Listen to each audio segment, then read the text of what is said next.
Hello, everybody, and welcome to an introductory lesson on how to use Skype. Today, Paul will tell us what happens when you're set in Do Not Disturb mode for 18 hours. I have an awesome Skype story for later, but we'll save that for just 30 seconds. Miracast will not save that for 30 seconds, though. Mm-hmm. Oh, there we go. Here we go. Today's show is brought to you by Cloudberry. Check them out at cloudberrylab.com/FRD to learn about a whole bunch of backup goodness, and we'll talk about them here in just a minute. But what is your... So, as you may know, I went back to Boston last weekend to visit with some friends, and I saw my mother, and I went to a bunch of restaurants I obviously haven't been to in a long time, and we were in we have a friend who's a chef who owns a restaurant in West Roxbury, and I was like, oh, he said we should FaceTime with your wife, and I was like, well, I use an Android phone, so let me think about how we might do that. She has an Android phone, so I texted her and I said, do you have like Google Allo or Duo or whatever it's called? And she's like, no, and I'm like, how are we going to make this work? And my friend and I were kind of going back and forth in different apps that might make sense. And then I was like, oh, I said, I know. I said, do you have Google Hangouts? And she said, yeah. And I said, I don't, but I'll install it. And so we used Google Hangouts and it worked okay. And then, of course, I got 123 spam messages on Hangouts immediately. So anyway, she got to say hi to our friend. And then we're eating dinner and we're kind of talking about whatever. And then like literally 15 minutes later, I was like, I think it's notable that it never once occurred to me to use Skype. Like it never even occurred to me. I said, I record 7 podcasts a week. I probably spend, 7 to 8 hours a week on Skype easily. And it never even crossed my mind. Yeah. So much I love it. This is a very random thought. And this is in the back of my mind. This is me just hoping that this will happen. But I'm wondering if this is the year that Apple's iMessage actually makes it to Android. And the reason why, I have a very specific reason why, and I think it has to do with Apple Cash, because they're now allowing you to do peer-to-peer payments, which, is great or whatever, unless your friend doesn't have an iPhone. And I can't imagine you're sitting around, like typically, here's a scenario. Me and my buddies, we go golfing, we bet like $1 per hole, nothing, crazy or whatever. And then at the end, we all square up and we use Venmo. Because that's just what we use. Apple Cash hasn't existed, even though we all have iPhones, except for one guy who has an Android. And I don't see him switching to iPhones because then he can square up on his golf losses or whatever. But I think Apple needs to make a decision about what's more important, establishing that Apple Cash is a de facto payment method or that iMessage stays on iOS. By the way, I think you could make a much better case for Apple to put iMessage on Android than putting Apple Music on Android. And sure, I had commented on this in an article about iBooks is apparently going to be renamed to Books, and that there's kind of a trend with Apple software, especially to kind of get rid of the I naming, the I branding, and use Apple instead. And that Apple, in some ways, like Microsoft, is sort of realizing that their core brand makes more sense than their sub brands. And it's especially true when these things work across different device types, And I mean, if Apple, you could make this case, for various Apple services. If they're serious about X, they should put it on Android because it becomes a halo product in a sense that it gets people into your ecosystem one step in. And if they enjoy it, if it's truly a superior service, they may want to go whole hog next time and get an iPhone or whatever. Right. I don't understand why they don't do more of that stuff, but I don't run Apple, and obviously they're the most successful company on earth. There was a point in time where iTunes was actually that bait, right? They put it on Windows, and if you wanted to use it with a media player, you had to buy an iPod. And so that's right. There you go. There you go. Speaking of Android, we'll jump around here in the show notes because Paul's probably getting lost because he's easily confused by large things in front of him. By impromptu discussions. Yes. Just confused. I thought we were doing a podcast. Sorry, go on. Much probably to the chagrin of Samsung. This is what is, I believe it comes from EV-Leak, so it's probably pretty reputable. This is the Samsung Galaxy S9. You can probably guess the specs, 4 gigs of RAM, 64 from previous Samsung devices. Snapdragon 845. But this is supposedly coming. Yes. Their design is beautiful. It works. I wouldn't make major changes either. They apparently are moving the fingerprint reader to below the camera. That's good They're putting it in the right direction. I still think it needs to be a little south of where it is, but they're getting there. I will say it's probably better. If you think about how you might hold a phone, as your finger kind of moves at the back of it, you'll hit that first. And that's good, because the way the thing is now, these things are horizontally located next to each other. And, a lot of people bump their finger into the camera, which is bad. So anyway, look, they don't have a notch. I'm a little surprised the bezels aren't a little smaller, but they have that curved screen thing, which is unique still and beautiful. I think those are going to be nice. It kind of reminds me of the Pixel 2 a little bit, like the bezels on it. Yep. Yep. Not that I really think makes a the difference. Samsung rendition is going to be technically more competent and also better looking. But yes, you're right. It does have visually resemble the Pixel 2 XL. Yeah. If they could get close to the Pixel 2's camera, this would actually be Samsung's good at sell tons of these things. This is kind of like, if you don't want Apple and you don't want Google, this is typically where you end up. And it's not. That's fine. It's a great phone. There's nothing against it. Oh yeah. If I'll read I'm not going to order one or anything like that. But when the reviews come out and if the camera works out to be as good or better, then I would consider it then. But I think I've had enough knee-jerk phone attempts over the past year. I'm just going to, I think I'm going to bide my time this time, unless they show up for once and fricking give me a review copy, which they promised for the Note 8 and it never showed up. But you never know, I guess.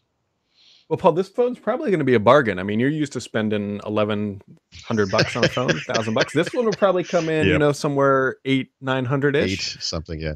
Also, if you could stand to wait a couple of months, they have these incredible sales all the time. It won't be that way right up front, but you won't have to wait too long before that will be even cheaper. It's a good point. I mean, it was done to humiliate me, but I accept it. I'll absorb that blow. I got nothing. Yep. Can I ask you a question, Brad? Can I ask you? Maybe. Can I ask you something? Did you order a HomePod today? No, I did not. Yeah. This is what I'm like. I just to give you some insight into my twisted brain. Did you? I got an I got an email from Apple today. Hey, ring the bell. Oh no. Sorry. Oh. No, I didn't. I'm sorry. Oh, I thought you did. I was like, but this is how my brain works. I saw the email from Apple. I clicked on it. It went to the page. It said I could order it now. I could choose between white and black. I chose white. And then I literally said, "What the are you doing?" I was like, what is wrong with you? Like, I literally started down the process. Yeah. That's what tech candy is right there. It is. You don't need it, and you can't explain why you want it, but you do. Yeah, if I'm going to spend, I will tell you what I am tempted by, though, are those two Sonos One speakers for $349. That's a good deal. Yeah, I agree. I'll see next week. And by the way, I thought about that too, and that's another, the same insight. It's just a different story about the same thing. But I also went to the Sonos website, looked at the colors. I have two white ones and one black one, so it doesn't kind of matter which type I get. But, but I'm walking away from that stuff, right? I'm like, Paul, what are you doing? Like, you have a pair of $100 speakers that sounds better than these. Why? Like I am broken. I guess I have enough self-awareness to like stop the process, or sometimes I'll order it and then return it, which is something I don't normally think of myself as doing, although I did do that a lot last year. It's tough when we do what we do too, because we're not just typical tech enthusiasts, right? Who have like a impulse buy problem. We can make these justifications for why we should have this thing. Like, yeah, I mean, this could pay for itself. It's, sort of. I mean, not really, but you know what I mean. Like, it's right. Ludicrous, but yeah. The reason why the two Sonos One has me is because right now I have an Echo Dot upstairs, and then I have just whatever the standard one down here, and I want to get one to put in my kitchen, because then I'll have stereo sound in my kitchen, because who doesn't need stereo speakers in their kitchen? Because I already have one exactly. up there. Yeah, exactly. And then it's like, well, shit, if I can get another one for another $100 on top of like what I would have been paying anyways, I can put one in my office and then just be done with it. But I will say for you, you do have Sonos equipment. You do have Echo equipment. This is Yeah. the Reese's peanut butter cup of that. It would add and enhance to what you already have. It makes sense on a certain level. I mean, whether or not it makes sense to spend. Well, I almost said it's only $350. I mean, it's only a car payment on a Lexus, Brad. Of course, you should get this thing. Yeah. I don't know. I mean, they're nice speakers. They are. The one thing if they would come out and say that Google Assistant would be on that thing in the next 2 months, I would be very strongly. I would buy them. Oh, that would change it for me too. If they announced that right now, I would say, you know what, screw it. I'm willing to pay a little more. Considering it, you know.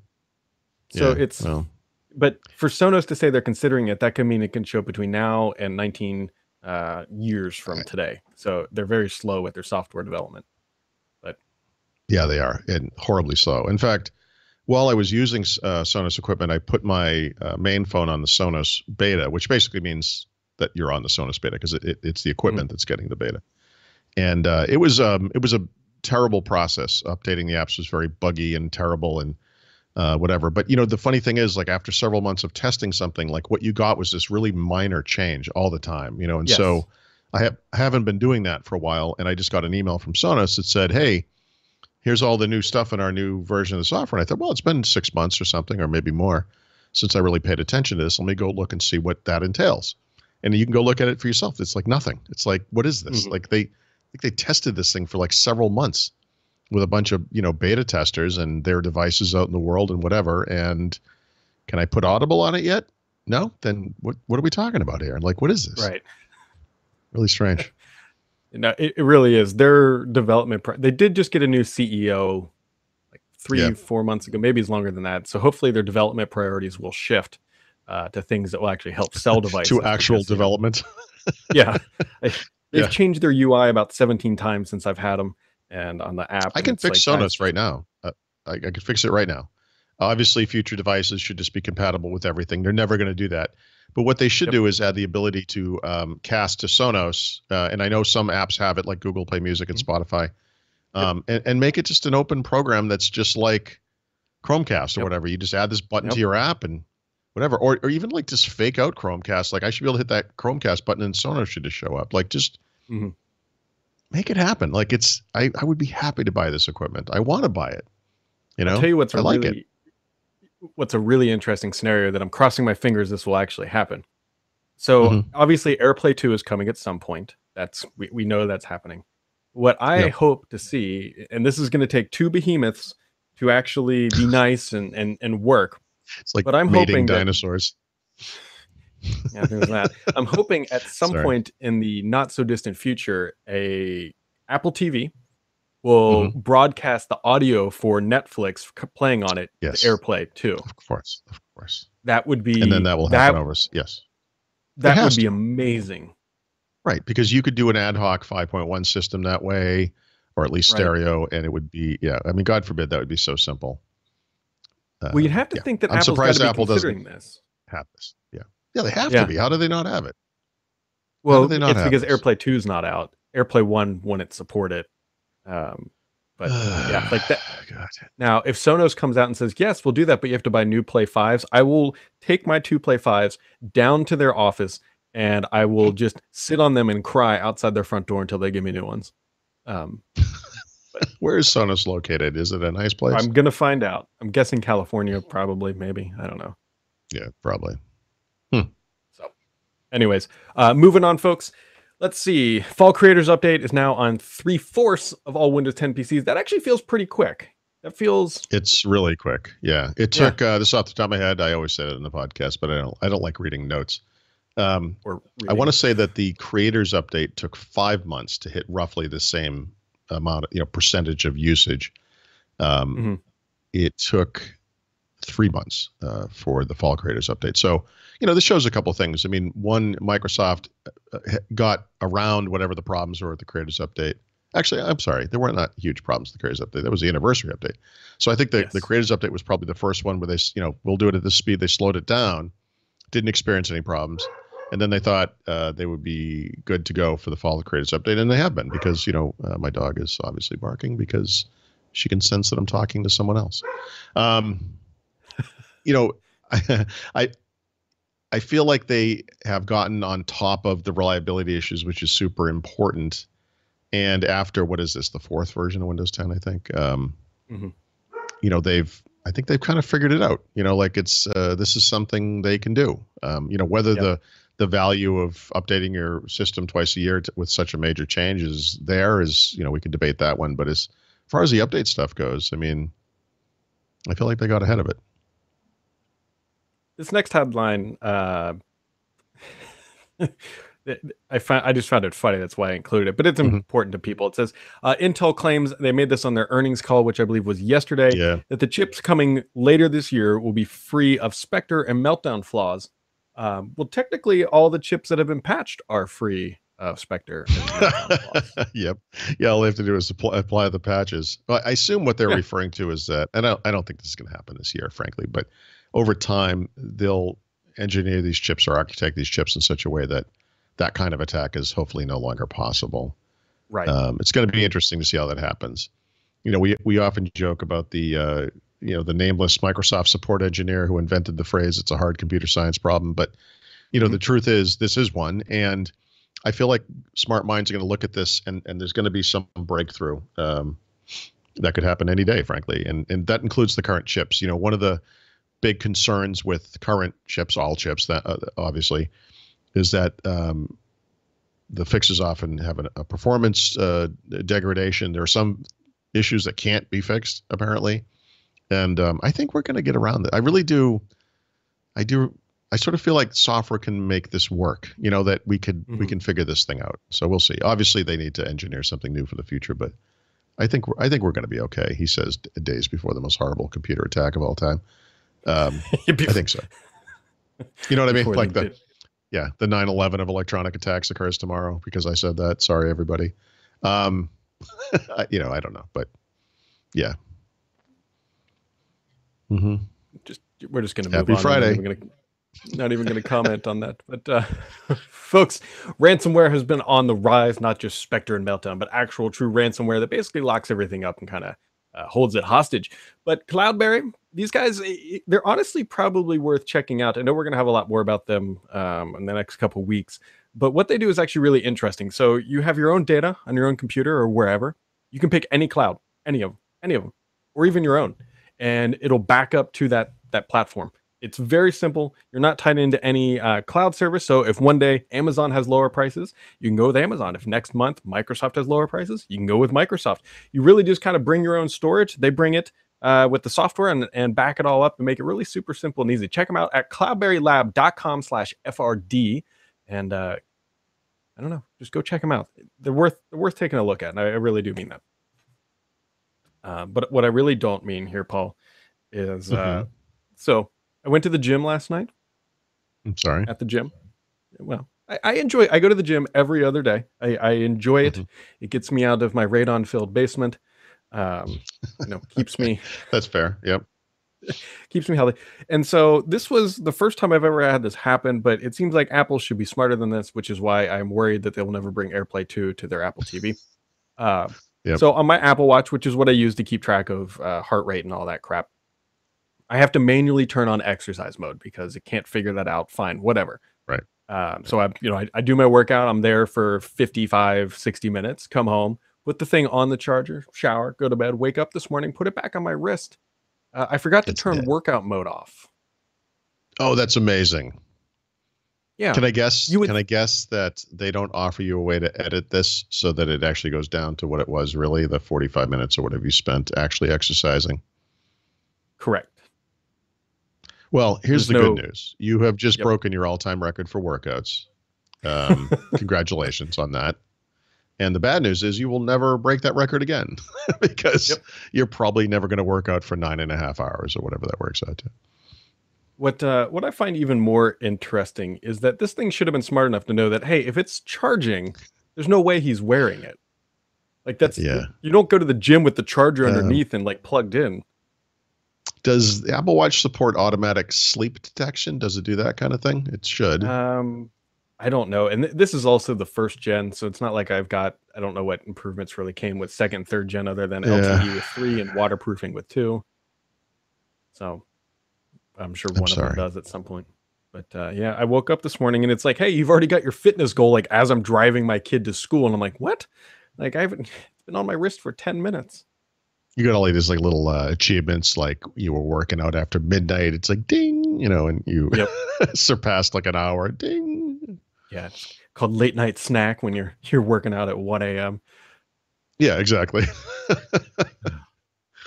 That's amazing. So, kind of, this popped up, Paul. We talked about this a little bit earlier, and I'm going to read some excerpts from a post. I believe it was Windows Central who got this or came up with Windows Polaris. And it basically breaks down into just a couple different segments. And so we'll walk through them because Paul and I well, I should say we're on the same side of the fence, that we don't really think that this is too much of anything. It says, according to their sources, it must have been a really short post then. Since there's so little to it. Wait. Yes. Are you, we haven't even gotten to like 3 words in and you've already got commentary. I know. I'm sorry. All right. According to their sources, Microsoft is building a new version of Windows 10 for PC devices like desktops, laptops, Tune-1. The new version is built entirely on UWP, making it Microsoft's first truly modern Windows OS. And there's the first sentence which I have issue with. Well, I was going to say, there's a record scratch right there. That's impossible. First off, you can't. You can't build the OS inside of a UWP container. That's not how this works. So I think what they're pointing to is that we've heard about this Andromeda system and that it was going to be like a Windows mobile thing. It's not Windows 10 mobile. It's like a new mobile system. And I think the real point of this is that because it's not actually possible for it not to have all of the desktop stuff in it, at least the core desktop stuff. UWP apps rely on it, actually. I mean, it has to be there. But it is possible to lock down Windows further so that you don't have access to that stuff. I mean, Windows 10S or 10 Pro in S mode, whatever you want to call it, is a big step in that direction. So it sounds like an evolutionary step forward with even more lockdown, I guess, if that makes sense. Right, which I tend to agree with that because things like drivers, you can't get away from having driver support in the OS unless they're going to re-architect the entire thing, which I don't think they're going to do because that would be a very tough sell at this point when we all kind of agree that the PCs are in the later half of their life. Does this article suggest that this system is ARM only? No, I don't believe so. But here's the next kind of nugget. It says, Microsoft is looking into bringing Centennial Win32 app support to Polaris via remote virtualization, kind of like HP did on the Elite X3, but with containers that make for a more native experience. Okay, that's not virtualization. It's just remote. It's like, well, okay, no, I'm sorry. I guess if you're running it, no, it's just remote. You're remotely displaying an app on a thin client. That's just remote desktop. There's no remote virtualization. It's I do, I do wonder with Windows 10s today, what about local virtualization, right? Microsoft has had app virtualization technology for a long, long time. Windows 10s theoretically would have the capability to run like Hyper-V or whatever. Why couldn't it have application virtualization, right? Right. This is another level of abstraction away from what Windows 10 on ARM does, in the sense that, that in that case, you're running it on top of the system. There is native code running, but you're translating x86 code into ARM at some point. It's some level in the stack.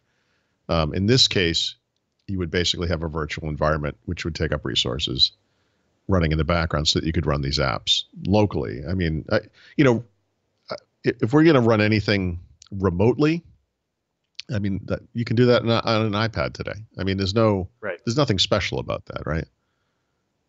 So it has to be a little more sophisticated than that to be of note. And then the last thing here, it says existing Windows users won't be able to upgrade to Polaris, nor will eventual Polaris users be able to upgrade to Windows 10 Pro. Yeah. I think what they're pointing to is Andromeda. Something seems off here, and I can't quite put my finger on it, because you have what's going on with Windows on ARM, and that is technically amazing, or whatever you want to call it. It was a big feat of engineering to get that to work at the level that it is. Yeah. Well, yeah. So, yeah. I mean, to Yes. I bring mean, Windows to sit on top of that and do all that and allow you to have somewhat older style applications. It seems like I think Microsoft, I mean, I'm sorry. yeah, Windows NT had cross-platform capabilities for a long time. It used to run on all kinds of different platforms, PowerPC, mhm, MIPS, Alpha, whatever. They kind of walked away from that for a little while, and then they got back into it, and that's what enabled Windows RT first, and now Windows 10 on ARM. I think the most significant thing about Windows 10 on ARM is not so much Windows, because if you're running an x64 version of Windows, you're technically doing something very similar when you run 32-bit apps in that system, because those things aren't actually compatible. There's some special software in Windows that makes that happen, Windows on Windows, which is how they're doing the ARM stuff, basically. It's obviously more technically impressive to do it across two completely different platforms, but still, it's the basics are there. Anyway, the most technically impressive feat that's occurring here is how far ARM chips have advanced, right? mhm, In the past, you would say something like, well, I'm going to run this Android emulator or whatever on my Windows PC, which we have those applications. And that kind of makes sense, because x86 or x64 is like this big legacy, powerful desktop system, and it should be able to handle this small, light mobile thing in virtualization. I've been writing about running the Amiga, for example, on a Raspberry Pi, which is a ridiculously low power computer. That's how things are. You take something more impressive and you run something less impressive. The fact that you can emulate x86 on ARM is, I mean, that's all you need to know about how far ARM has progressed. I mean, it's incredible. The question is whether a new Microsoft mobile platform that runs on ARM, maybe on ARM only, makes any sense without the ability to run the stuff that makes Windows, right? yep. And unfortunately for fans and for Microsoft, I think the answer is no. I mean, so we'll see. I mean, if this Andromeda thing is what people think it is, if it's this foldable thing with two screens, a reader, a note taker, blah, blah, blah, whatever, you might be able to make the case that it makes sense for that system to be simpler and more streamlined, UX and internally, architecturally. But is there room in the market for this thing? Like, is someone pining away with their iPad or phone today saying, I wish there was this other thing that wasn't compatible with any of the software I already have? I just don't see the point of it. To me, it sounds like there's the story here, I don't think is completely clear, because complete. Yeah. I think they yeah, only have little drips and drabs of what's happening. And right, because there's got to be a bigger narrative here, because with what's happening with Windows 10s, they're almost backtracking a little bit with what they're doing with S. And then this right, seems to be taking that type of Windows 10s mentality and amplifying it because you're more locked in. But that right. doesn't seem to be the way. Microsoft can't afford to just wipe the slate clean again. That doesn't work. They can't start an ecosystem from scratch anymore. They don't have that ability. And so, Well, um, we can only theorize. So what the hell? Let's right. theorize. I think we talked about this the other day. I have a theory that Microsoft is changing the messaging, at least on Windows 10s. Right now it's Windows 10 Pro and S mode. It's just a mode. And I know they've used that language in the past, but they appear to be literally renaming the thing. And the process of going from S to Pro is not the same process as going from Home to Pro. It's not an upgrade. It's not an in-place anything. You're literally flipping a few switches. You have to reboot.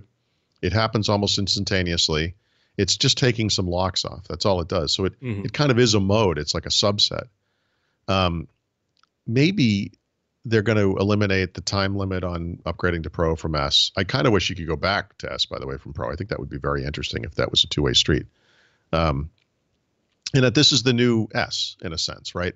That the original vision for S was this lockdown thing, but it's not really locked down. Like I pointed out the other day that if you install Spotify, which is a store app, it's a desktop bridge app, but it's a store app, it actually puts two startup processes in the startup folder.